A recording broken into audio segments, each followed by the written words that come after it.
अस्सलामुअलैकुम नाज़रीन। इम्तहानात में नकल करके हासिल शुदा सर्टिफिकेट की बुनियाद पर मुलाजमत की तनख्वाह का हुक्म क्या है?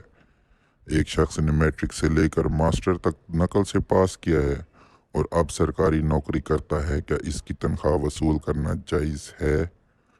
इम्तिहान में नकल करना झूठ यानी खयानत, धोखाधही, फरेब और हकदारों की हक तलफी जैसे गुनाहों पर मुश्तमिल होने की वजह से नाजायज़ है।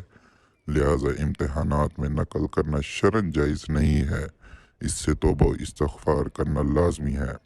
बाकी नकल करके हासिल की गई डिग्री की बुनियाद पर मुलाजमत करके जो तनख्वाह वसूल की जाए उसके हलाल या हराम होने से मुतल्लिक ये ज़ाब्ता है कि अगर मज़कूरा शख्स मुतल्लका मुलाजमत और नौकरी की सलाहियत रखता हो और उसके तमाम अमूर दियानतदारी के साथ अंजाम देता हो, यानी मतलूबा वक्त देने के साथ साथ वो जिम्मेदारी इसी मियार के मुताबिक अदा करे जो इस मनसब के लिए मतलूब है, तो इसकी तनख्वाह हलाल होगी। इसलिए कि तनख्वाह के हलाल होने का ताल्लुक फ़राइज़ की दुरुस्त अदायगी से है, और अगर वो शख्स इस मुलाजमत और नौकरी का अहल नहीं है या अहल तो है मगर दियानतदारी के साथ काम नहीं करता, तो इसकी तनख्वाह हलाल नहीं होगी।